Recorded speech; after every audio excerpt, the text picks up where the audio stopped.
A local whiskey from a local pub. Let's jump in and take a look.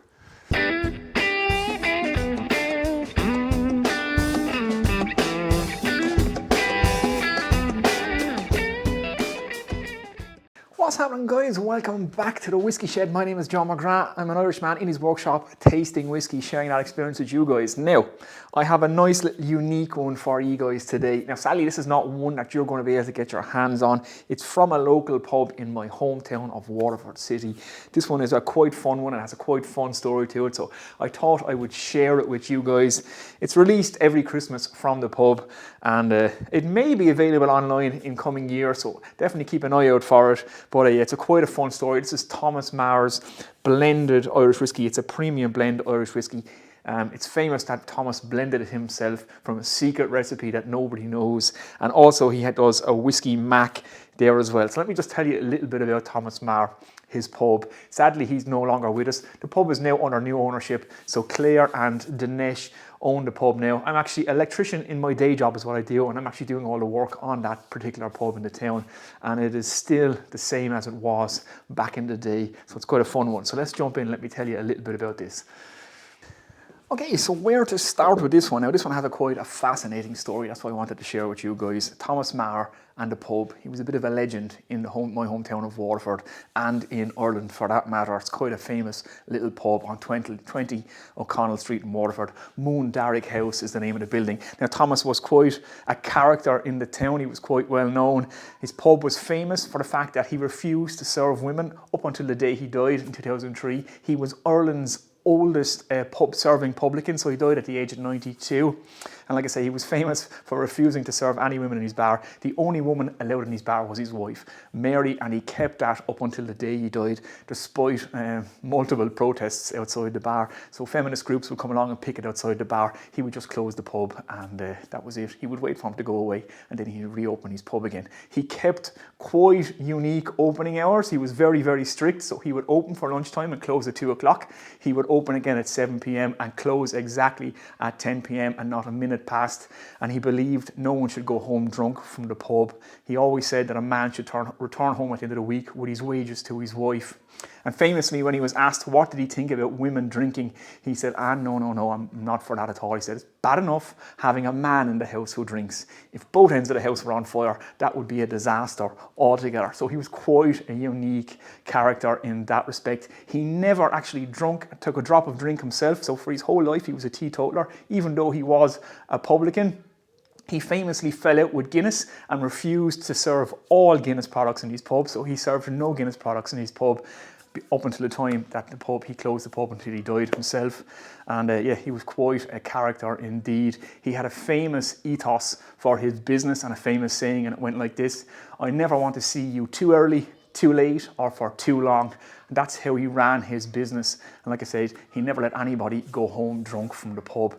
I went in there when I was a young lad once, and I asked him for a pint of Murphy's, and all he gave me was a half one and then sent me on my way. So he would never let even young men weren't allowed into the pub at the time. So it was quite interesting. The pub was and is to this day like it was back when it first opened. So he started serving there in 1929, and he served all the way up until 2003 until he died. And there's still pictures of Thomas in the pub now at the minute. And like I say, it's under new ownership, so Dinesh and his wife Claire now run it. And like I said at the start of the video, I'm an electrician, so I'm doing all the electrical work for the pub at the minute. And it's quite nice inside. So I might actually see you there one day. If you ever get to Waterford, they have quite a good whiskey selection in that pub now. So that's Thomas Maher. Quite a famous character, quite a famous pub. And what I'll actually do is I'll leave a link in the description of this video. There's a short little documentary on the man himself where you can listen to the man himself and all his famous philosophies, have a look at the pub yourself and see some of the characters that used to drink in there. It's quite an eye-opener, and it's a real trip back in time. So that's the whiskey and the man himself and the pub it comes from. Let's have a little taste of it. Okay, so let's jump in and have a look at the whiskey. Now, there's two particular offerings here. We have a Whiskey Mac and a premium blended Irish whiskey. Now the Whiskey Mac is very, very popular. Whiskey Mac is Whiskey MacDonald's. This is a cocktail, so it's a mix of whiskey and ginger wine.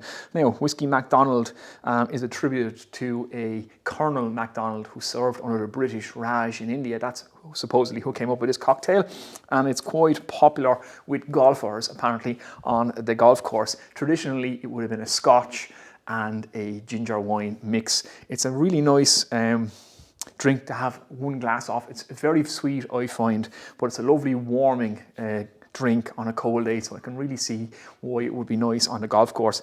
And it's very, very popular inside in Thomas Maher's pub, and it's one of our best sellers, so I believe. And yeah, my wife really likes it, I really liked it, and anybody I give it to really likes it as well. And both bottles come in this lovely little paper, brown paper map, old-time map of Waterford, which is really, really nice. So a nice little gift idea. And like I say, they're available every Christmas time. You might be able to get your hands on one if you ever make it to Waterford City. And if you ever do make it to Waterford City, I might join you in there for a drop of whiskey. So we want to talk about the premium blended whiskey that's here today. So let's get some of this in the glass.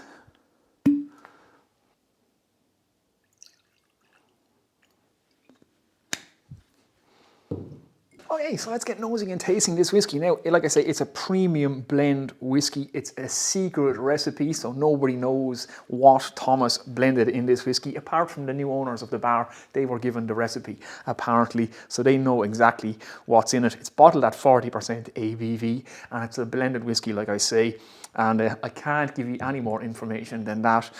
So let's on the nose it. So on the nose, I could take a pretty good guess of what's in here, but I'm not going to give it away.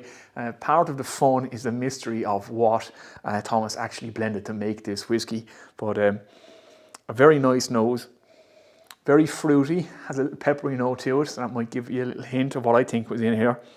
But yeah, definitely I get fruitiness up front, slight peppery note, a little hint of sweetness, maybe a little bit of caramel there.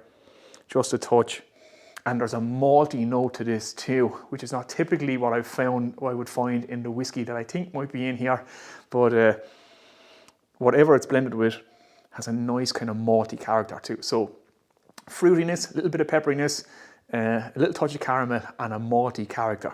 That's what I'm getting from this. So on the palate.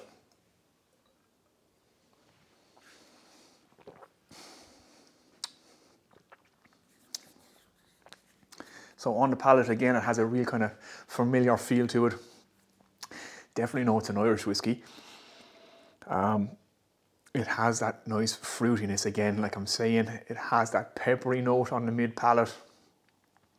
Also, yeah, malty character. So the nose is the palate with this. There's not much change between the two. It finishes down with a nice kind of malty, peppery note. Lingers for a bit with a little bit of sweetness of the caramel. But definitely the fruit, that kind of fruit salad is to the forefront of this. And then that malty note, which is a bit of a stranger in the mix with a little bit of pepperiness. So very, very nice. I can see why people liked it. And he would only apparently give this to his regulars, so they wouldn't give this out to everybody. Now, he blended it himself, but he famously said that he never touched a drop of drink his whole life. So exactly how did he blend it, I wonder? He must have done it by the sense of smell alone. But yeah, pretty popular amongst his regulars and very, very nice. So, a little hint of caramel, not too much. So there's not too much toffee or caramel in here. Definitely a fruity character, little pepperiness to it, and there's a malty note in here as well. But very, very palatable. Very, very light, nice whiskey with a little hint of sweetness in there as well. Not getting too much honey. So that's kind of what's in it. So I could take a good stab, I think, at what's in here. So what I'm going to do is I'm going to leave it on its side for a bit, for 10 minutes like we always do. We'll come back and we can see if we can pull anything else out of this whiskey. Okay, so we've let it sit on its side for about 10 minutes, let it open up, see if we can pull anything else out of it. So on the nose. So on the nose now, there's a little bit of spiciness to the forefront. So could there be a potential blended pot still in here? Quite possible, quite possible. So I'm getting a little bit of pot still spice from it now, which is interesting. Still that fruity character, and there's also a kind of a dominant musty maltiness to this as well, with a little sweet hint of caramel. That's what I'm getting from it. So very nice, very inviting nose. Nothing offensive about it. It's priced at €39, which I think is a perfect price for this whiskey. And like I say, it has a real character and a little bit of history to it, which makes it all the more fun as well. So on the palate.